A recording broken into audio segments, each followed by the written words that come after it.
அன்பார்ந்த புதுகை எக்ஸ்பிரஸ் உறவுகள் அனைவருக்கும் வணக்கம். நான் உங்கள் நெறியாளர் வடிவேல். இன்று அரசியல் அறிவோம் நிகழ்ச்சியில் பிஜேபியில் முன்னாள் மாநில தலைவராக இருந்த திரு அண்ணாமலை அவர்கள் தேர்தல் பரப்புரை பொறுப்பாளராக 5 தொகுதிகளுக்கு தற்போதைய மாநில தலைவர் நயினார் நாகேந்திரன் அவர்களால் நியமிக்கப்பட்டிருந்தார். அண்ணாமலை அவர்களும் அதை ஏற்றுக்கொண்டார். அண்ணாமலை அவர்கள் திடீரென்று நேற்று விமான நிலையத்தில் ஒரு செய்தி அறிக்கையை வெளியிட்டிருந்தார். என்னவென்றால், நான் இந்த தேர்தல் பரப்புரை பொறுப்பாளர் பதவியிலிருந்து தற்பொழுது தற்சமயமாக விடுவித்துக் கொள்கிறேன் என்று கூறியிருந்தார். அனைவருக்கும் அது ஒரு ஆச்சரியமாகத்தான் இருந்தது, செய்தியாளர்கள் அனைவருக்கும். ஏனென்றால் அனைத்து தரப்பிலான நிருபர்களும் கேட்ட கேள்வியாக அவர் கூறிய ஒரே பதில், தன்னுடைய தந்தை அவர்கள் உடல்நலை சரியில்லாத காரணத்தினால் அவரை பார்க்க வேண்டிய சூழ்நிலை என்னுடைய முதல் தலையாய கடமை. தனது அப்பாவிற்கு அடுத்துதான் தனது கட்சி, அதற்கு அடுத்தபடிதான் தனது பொறுப்பு எல்லாம் என்று கூறியிருந்தார். உண்மையில் அது வரவேற்கக்கூடிய விஷயம்தான். அப்பா அம்மாவிற்கு அடுத்துதான் கட்சியாக இருக்கட்டும், தனது பொறுப்புகளாக இருக்கட்டும் எல்லாம் என்று கூறியிருந்தார். இருந்த போதிலும் அண்ணாமலை அவர்கள் இந்த ஒரு காரணத்திற்காக மட்டும்தான் தற்பொழுது இந்த பொறுப்பாளர் பதவியிலிருந்து தற்காலிகமாக நீக்கி இருக்கிறாரா என்று சொல்ல போனால் இல்லை. இதில் மறைமுகமான பல விஷயங்கள் இருக்கின்றன. என்னவென்றால், அண்ணாமலை அவர்கள் முன்னாள் மாநில தலைவர், ஒரு மாநிலத்தோட தலைவர் அவர்கள். அவருக்கு அந்த பதவியை பறித்து விட்டு நயினார் நாகேந்திரன் அவர்களுக்கு கொடுத்து விட்டார்கள்.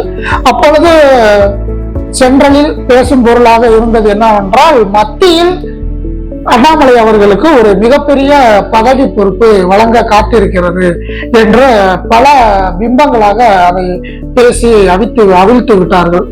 ஆனால் மக்களும் அதை நம்பித்தான் எல்லோரும் எந்த அளவுக்கு அண்ணாமலை ஒரு ஸ்ட்ராங் யங்கர், அதனால கண்டிப்பா மேலிடத்துல இருந்து அவருக்கு ஒரு பொறுப்பு வரும் அப்படின்னு யோசிச்சுக்கிட்டு இருந்தாங்க.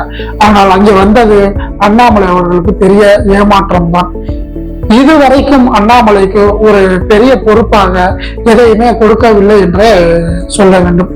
இன்னொன்று என்னவென்றால், ஒரு மாநில தலைவராக இருந்த அண்ணாமலை அவர்களுக்கு சாதாரண பொறுப்பாளர்களுக்கு கொடுக்கக்கூடிய ஒரு 6 தொகுதியை மட்டும் நயினார் நாகேந்திரன் கொடுத்திருக்கிறார் என்றால், அவர் இதை ஒரு தன்னிச்சையாக செயல்பட்டிருக்கிறார் என்றே சொல்ல வேண்டும். யாரிடமும் எந்த ஒரு முடிவும் கேட்காமல் ஒரு மாநிலத்தை கையாண்ட ஒரு மாநில தலைவர், முன்னாள் மாநில தலைவரை கையாளாகாத ஒரு 6 தொகுதிகள், அதுவும் அவர் கொங்கு மண்டலத்தில் ஸ்ட்ராங்காக இருக்கக்கூடியவர் அண்ணாமலை. அந்த பகுதிகளை அதிகமாக கொடுக்காமல் கொங்கு மண்டலத்தில் ஒரு தொகுதியை கொடுத்து விட்டு மீதி 5 தொகுதிகளை தென் மாவட்டங்கள் சைடு, அறிமுகம் இல்லாத சைடு கொடுத்திருக்கிறார் நயினார் நாகேந்திரன். இதனாலேயே அண்ணாமலை அவர்களுக்கு மனக்கசப்பு ஏற்பட்டு பாதி இவர் விலகுவதற்கு காரணம் தேடிக்கிட்டு இருந்த நிலையில் தனது அப்பாவிற்கு உடல்நிலை சரியில்லாமல் வந்ததை காரணமாக காட்டியே அண்ணாமலை அவர்கள் தற்பொழுது அந்த மேலிட பொறுப்பாளராக இருந்த 6 தொகுதிகளையும் தன்னால் பார்க்க முடியவில்லை என்று கூறி விலகி இருக்கின்றார். இதற்கு அடுத்தபடியாக, எனது அப்பா சரியாகிவிட்டால் பிரச்சாரத்திற்கு என்னை மேலிடம் அழைத்தால் கண்டிப்பாக வருவேன் என்று ஒரு மேல்மட்டமாக ஒரு கதையை சொல்லி அண்ணாமலை அவர்கள் இதிலிருந்து விலகி இருக்கிறார்கள்.